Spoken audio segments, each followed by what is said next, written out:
ஆனா மச்சான், என்ன மாதிரி ஒருத்தன் குடுக்குற டார்ச்சரையும் நீயும் எவ்வளவு தாங்குற பத்தியா? நீயும் வேற எதோ மச்சான். Hi hello welcome you all. ரொம்ப நாளுக்கு அப்புறம் ஒரு வீடியோ. இது வந்து கண்டிப்பாக பேசியே ஆகணுங்கிற மாதிரி எனக்கு தோணுச்சு. அதனால தான் இந்த வீடியோ போட்டேன். ஸோ ஐடிசி பற்றி சொல்லணுன்னா நிறைய பேர் இதில் வீடியோ போட்டிருக்காங்க. நான் எங்கள் டிவிஷனில் என்ன நடக்குதுங்கிறது மட்டும்தான் சொல்ல போகிறேன். நான் இப்போ ஒர்க் பண்ணுறது மெட்ரோ சிட்டியில்.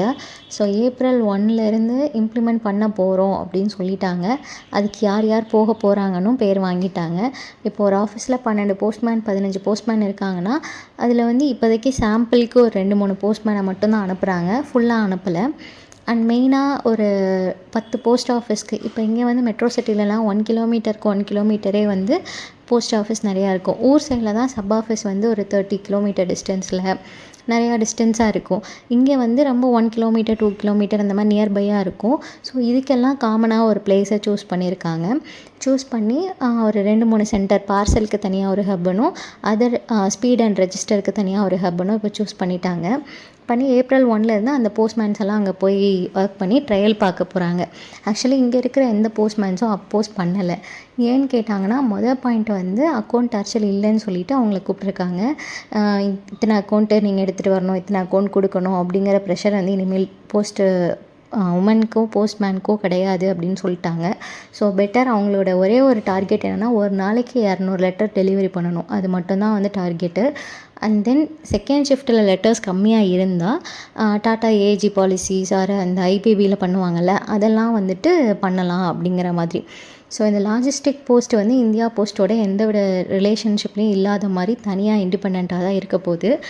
அண்டு நிறையா இதில் மைனஸ் என்னன்னு கேட்டோன்னா Amazon product, Meesho product, Myntra நிறையா ஏஜென்சிஸ் இருக்கும்ல அவங்களோட எல்லா ப்ராடக்ட்டுமே நம்மளோட போஸ்ட் ஆஃபீஸோட டைப் ஆச்சு அப்படின்னா போஸ்ட்மேன்ஸ்க்கு ரொம்ப கஷ்டம்.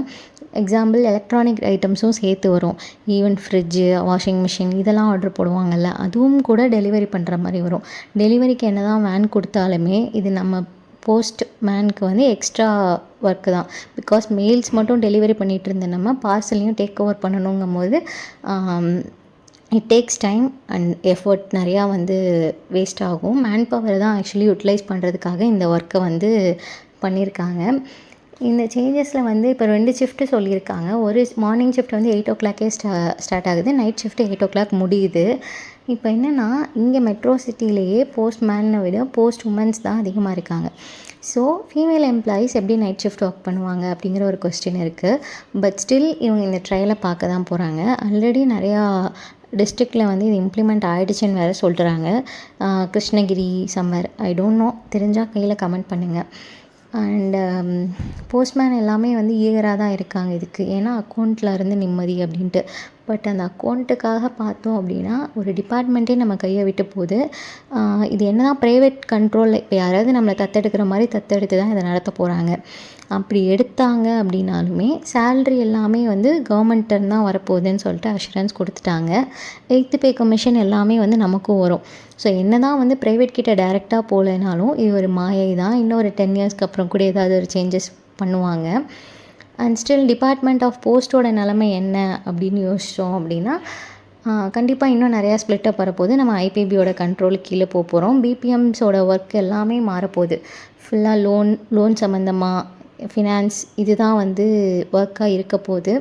கண்டிப்பாக பிஏ எல்லாமே வந்துட்டு இருப்பாங்க. பிகாஸ் மெயில்ஸ் புக் பண்ணணும், சூப்பர்வைசர் தேவை டெலிவரி சென்டர்லேயும். ஸோ இதுக்கெல்லாம் வந்துட்டு பீப்புள் தேவை. அதனால தான் இன்னும் வந்து ரெக்ரூட் பண்ணிக்கிட்டே இருக்காங்க. ஆக்சுவலி என்ன நடந்தாலும் வேலையை விட்டு தூக்க மாட்டாங்க. நம்மளை ஒரு பெட்டர் பிளேஸில் கொண்டு போவாங்களான்னு தெரியாது. பட் ஷுவராக வேலை இருக்கும். நம்ம இப்போ வாங்கிட்டு இருக்கிறத விட சேல்ரி வந்து கூட தான் செய்யும்.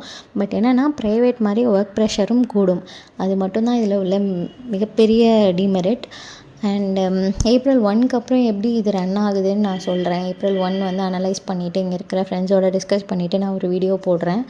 அண்ட் ஃப்ரெஷர்ஸ் யாராவது ஜாயின் பண்ணுறீங்க அப்படின்னா கண்டிப்பாக ஜாயின் பண்ணுங்கள். அண்ட் ஜிடிஎஸ் யாரும் இல்லை இது சரிப்படாதுன்னு குவிட் பண்ணிடாதீங்க. இன்கேஸ் நம்மளுக்கும் உள்ளே ஏதாவது இன்டர்னலாக எக்ஸாம் வச்சு டைரக்ட் பிஏஓ ஏதாவது வந்ததுனாவும் நம்ம இவ்வளோ நாள் இங்கே இருந்ததுக்கும் யூஸ் ஆகலாம்.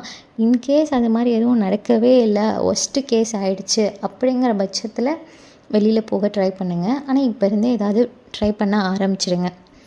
ஸோ ஏப்ரல் 1 ஒரு வீடியோ போடுறேன். Until then bye bye.